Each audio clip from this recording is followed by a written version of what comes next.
How's it going, everybody? Welcome back to the Connor Hughes MMA channel. If you're new here, please hit the subscribe button.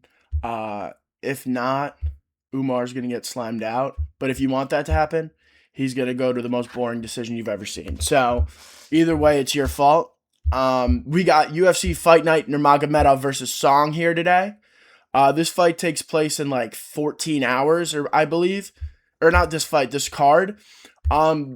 UFC China has a banger of a main event, and it's super cool to see that they get such a big name like Umar Nurmagomedov for this fight, because this fight has huge stakes at the bantamweight division. First fight on the card, we have Ding Mang, baby. 45 career professional fights versus Cam Nelson and his 8 career professional fights. In this fight, I think the biggest problem for Cam Nelson is that he is Canadian. And I believe that is a problem because he's got to take a long flight to get over to China.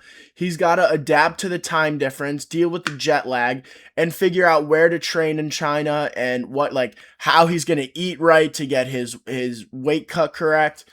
And I believe because he doesn't have a picture here, but if I close this, you can see that just based off frame wise, he's definitely bigger than Ding Mang. And I believe that that Ding Mang's experience can cause problems for Cam Nelson in this fight. I believe that if this might be a weird way to put it. I believe if there's a big crowd already there, it is only going to help Ding Mang, because I believe the more people there are, I believe the more Cam Nelson will get jittery and have those UFC jitters. And I believe that could be a problem. I believe that could lead to him depleting his gas tank quicker, biting on more feints. I believe that Ding Mang's experience will try and get the better of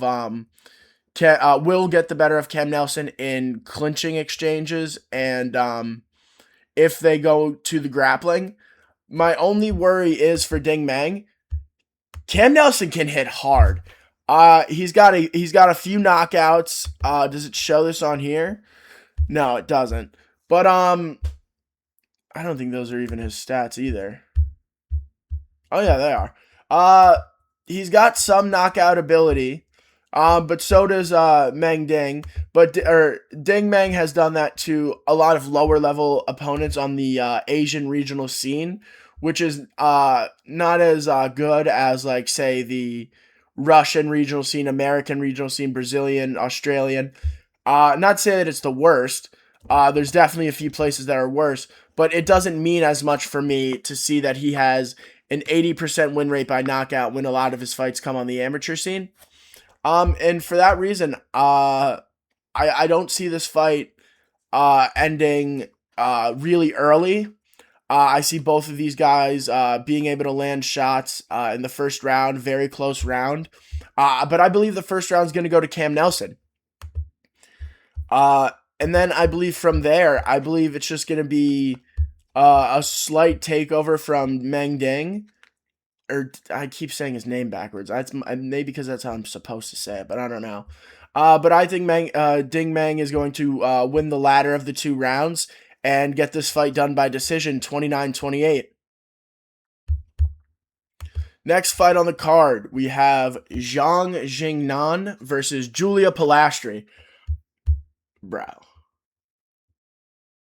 She looks so fucking mad. She looks so mad. Good lord. Julia Pilastri, I think, is the much more technical and skilled fighter. And I believe, even though the records are what they are, I believe that Julia Pilastri is going to be a big favorite for a reason. Although she is the smaller girl by a little bit, I believe that her ability on the ground and her ability to technically strike and not just feint at range is going to give her a lot of advantages in this fight. My only worry for her is that if she does end up getting held against the cage, which is very possible, I don't know if she has the explosiveness that Jingnan does to get off the cage, but I believe if she's able to stay off the cage and away from the danger. I believe she's going to actually show that there is levels in this fight. I'm going to be taking her by unanimous 30-27 decision. I believe she's going to get all 3 rounds on each of the judges' scorecards. Next fight on the card, we got... Whoa. What happened to the cut? Lawrence Louis looks like a different person with the haircut. It's fucking weird. We got Lawrence Louis versus Hector Santiago. Santiago, again, just like the earlier fight with Mr. Cam, this guy's got to travel all the way from Brazil. Meanwhile, Lawrence Louis, I believe, trains out of Thailand, or maybe New Zealand. I think it's New Zealand, actually. So while he's not right there, he's not in Japan or anything, he's still pretty close where they are on the globe. The time difference won't be too different. But I think it's actually the polar opposite of the part of Brazil Hector Santiago's from.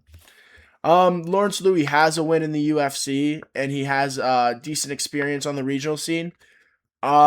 As does Hector Santiago, but I don't believe that he has as much experience. And I also believe with Lawrence Louis' style, him being the bigger guy in this fight is going to be a blessing for him. Because I believe at bantamweight he's normally going to be the smaller guy. But I believe this fight is going to be a huge advantage for him to show his skills and his strength. And I'm going to be taking Lawrence Louis by rear naked choke in the second round. I think the odds are what they are for a reason. I believe that Lawrence Louis is the more skilled fighter. Here we have a really interesting... Sorry, this fight doesn't have odds. That's weird. We have Zhao Long versus Francesco Nuzzi. Zhao Long is coming off the loss, I believe, to... Is he coming off the Garbrandt nutshot? Yeah, fiasco. That was truly insane how many nutshots landed in that fight. And Francisco Nuzzi also has a history of some brutal nutshots.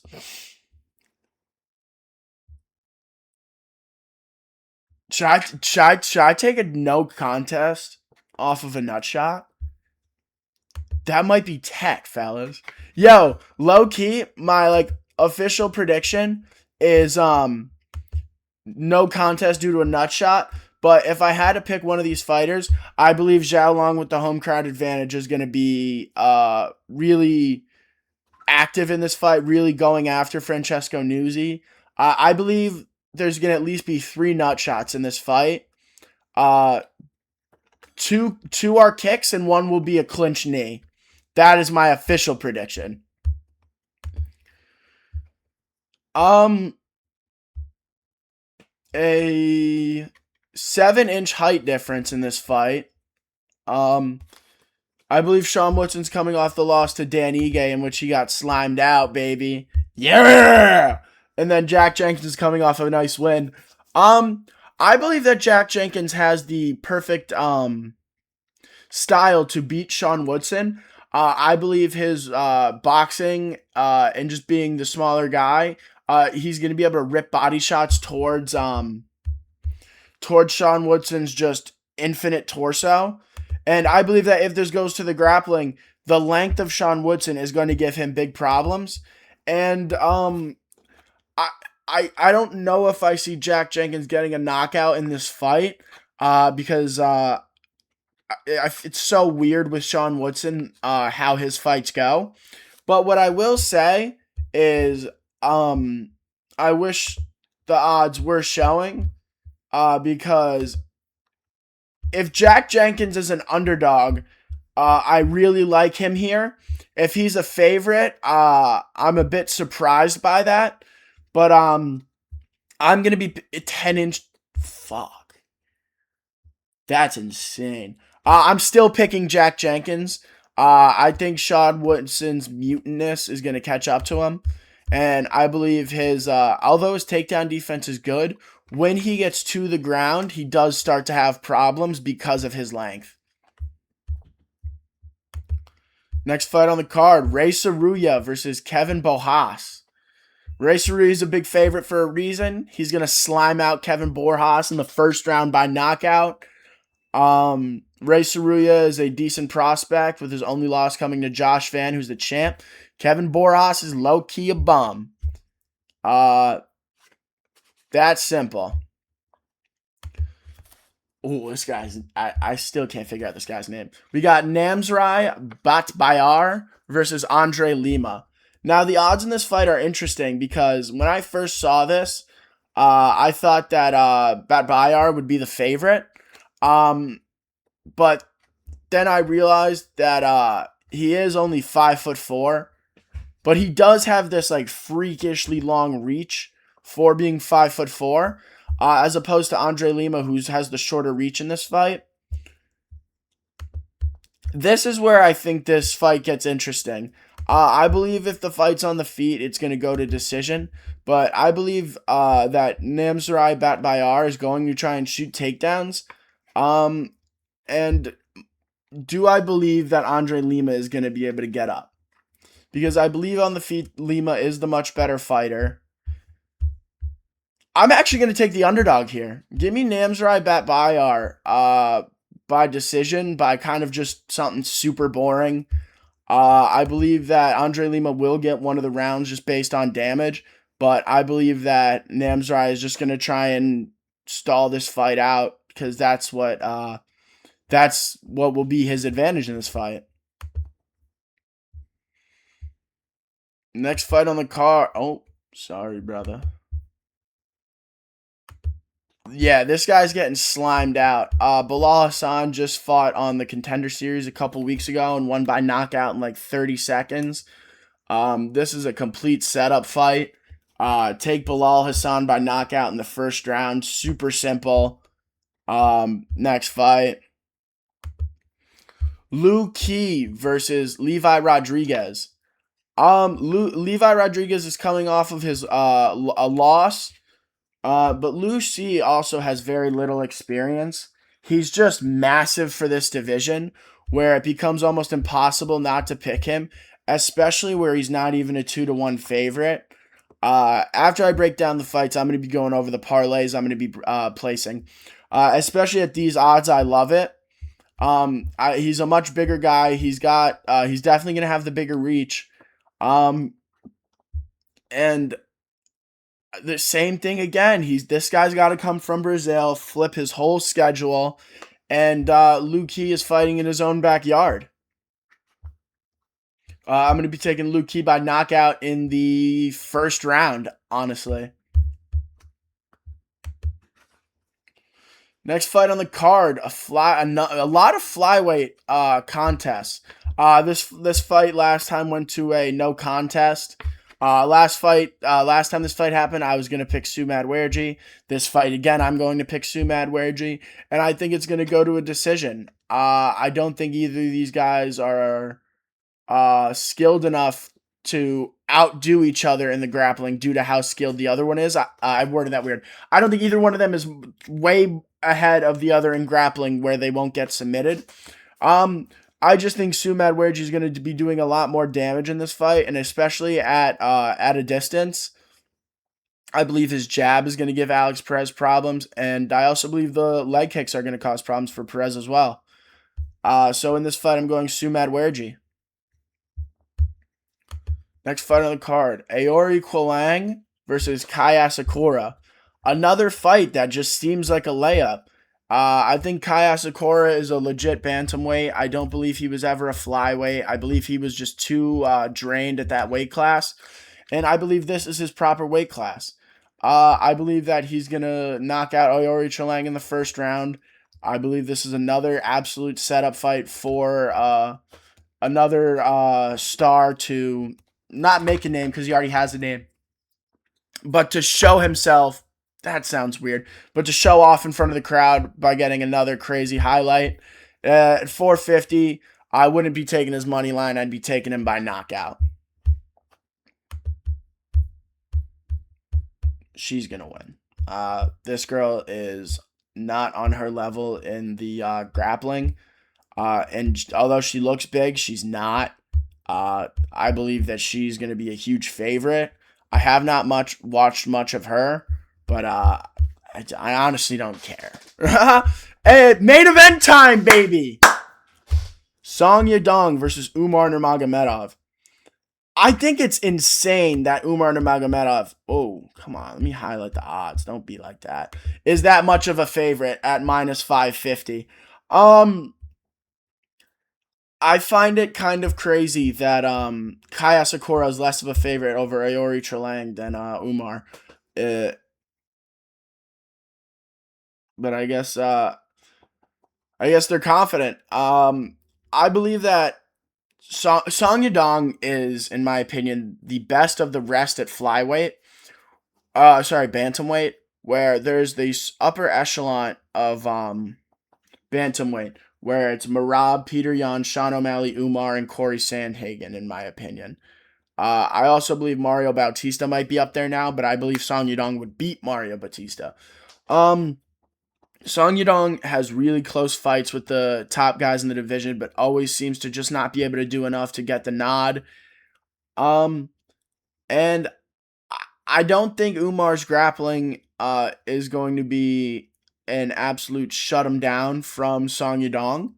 Is going to be shut down from Song Yadong, but I do believe it will be negated a little bit. The part of the site that worries me if I'm going to be picking Umar Nurmagomedov is Umar Nurmagomedov got dropped really badly by Mario Batista, and it didn't seem like Mario Batista wanted to jump in to try and get the finish. It seemed like he waited. He let Umar get back up instead of trying to cause any pressure there. I believe if Song Yadong gets the knocked down, I believe he is confident enough in his abilities that he will go to the ground with Umar and chase something after hurting him.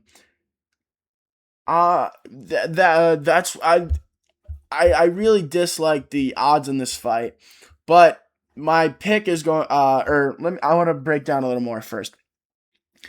I don't think this home crowd is going to matter for Song Yadong. If anything, I believe there might be a bigger Umar contingency there, just because of how big of a star Khabib is in like the Asia, Russia area. I think Russia's part of Asia. Yeah, Russia's part of Asia. The fuck am I talking about? Fucking dumbass. Um, I think that Umar is gonna have a few advantages in this fight, especially when it comes to the speed. Umar Nurmagomedov's speed at bantamweight is incredible, and he put up the best fight against Marab until Peter Yan did. And I do believe that if he didn't break his hand, he probably would have won that fight. But I also don't know whether his cardio would have lasted because it seemed like that was a problem. And since then, it seems like that's what he's been working on, but he hasn't had a pace pushed on him like that. And I don't believe Song Yadong is going to push that pace on him. For that reason, I'm going to be picking Umar Nurmagomedov by decision in this fight. And now for some of the parlays that I'm going to be placing. I'm going to be taking Julia Pilastri win, Lawrence Louis win, Ray Saruya knockout, and then we're going to throw this fight over 1.5 rounds. That's going to be my prelim parlay. And then I'm also probably going to sprinkle Ding Mang by knockout. For the main card, Bilal Hassan first round knockout, Liu Qi money line, Sumad Werji money line, Kaya Sakura knockout, and then Umar Nurmagomedov money line. The reason I'm not going decision in this parlay is because of all these other ones.